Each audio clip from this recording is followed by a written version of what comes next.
आपका मेरे चैनल में स्वागत है। आज हम आपके लिए फिर से एक पौराणिक कथा दृढ़ विश्वास से भगवत दर्शन लेकर आए हैं, जो बहुत ही शिक्षाप्रद और प्रेरणादायी है। दोस्तों, कथा पूरी सुनिएगा और अच्छी लगे प्लीज़ लाइक, और नए हैं तो चैनल को सब्सक्राइब करना मत भूलिएगा। किसी गांव में एक चोर रहता था। वह रात को चोरी करने के लिए निकला। एक महाजन के यहाँ हरि कथा हो रही थी। उसमें पंडित जी भगवान के आभूषणों का वर्णन कर रहे थे। उन्होंने अपने शरीर पर बेशकीमती आभूषण धारण किए हुए हैं। सोने का रत्न जड़ित मुकुट है, गले में कीमती कंठ शोभायमान है। ये शब्द चोर के कान में पड़े। उसने वह माल चुराने का निश्चय किया। उसने सोचा इसका पता पंडित जी को है। वह वहीं छिपकर बैठ गया।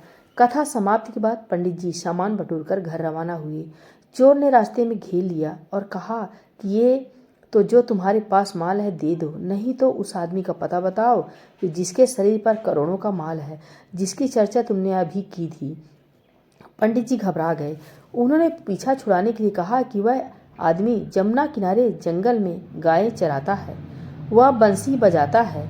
बस चोर पंडित जी को छोड़ जमुना किनारे खोज में चल दिया। वह इधर उधर ढूंढने लगा। ढूंढते ढूंढते 5-6 दिन बीत गए, परंतु कहीं पता नहीं लगा। भूख से पीड़ित वह हताश होकर बैठ गया। थोड़ी देर बाद भगवान कृष्ण आभूषण युक्त, यानी जैसे पंडित जी ने कहा था, गोपों को झुंड में नजर आए। उनको देखते ही चोर प्रसन्न हो गया और हाथ में डंडा लेकर भगवान पर लपका। भगवान उसका मतलब समझ गए। उन्होंने पूछा, तू कौन है, यहाँ किस लिए आया है? उसने कहा, मैं चोर हूँ। जो तुमने आभूषण पहने हैं उनको मैं चुराने आया हूँ।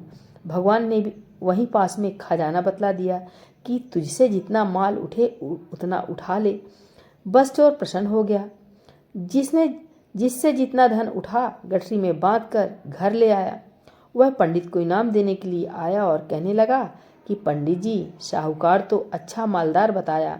पंडित जी आश्चर्य में डूब गए और कहने लगे कि भाई, वह साहूकार नहीं है, वह भगवान कृष्ण थे। उनके दर्शन हमें भी कराओ। बस पंडित जी चोर के पीछे हो लिए। वह वहां जाकर छिप गए। थोड़ी देर बाद चोर को भगवान दिख गए, परंतु पंडित जी को नहीं दिखे। तब चोर भगवान से प्रार्थना करने लगा कि प्रभु, आप पंडित जी को क्यों नहीं दर्शन देते? भगवान कहने लगे कि जिस प्रकार तेरा दृढ़ विश्वास है वैसा पंडित जी का नहीं है, इसलिए उनको दर्शन नहीं होते। जिस प्रकार चोर ने पंडित जी के कहने पर दृढ़ विश्वास कर लिया, उसी प्रकार हर एक मनुष्य को चाहिए कि संत, महात्मा, विद्वान पुरुषों के विवेक युक्त वचनों का नियम से पालन करें। उसको अवश्य इच्छित सफलता मिल सकती है।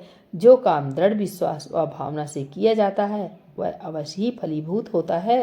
नमस्कार दोस्तों, कहानी अच्छी लगे प्लीज़ लाइक सब्सक्राइब जरूर करें।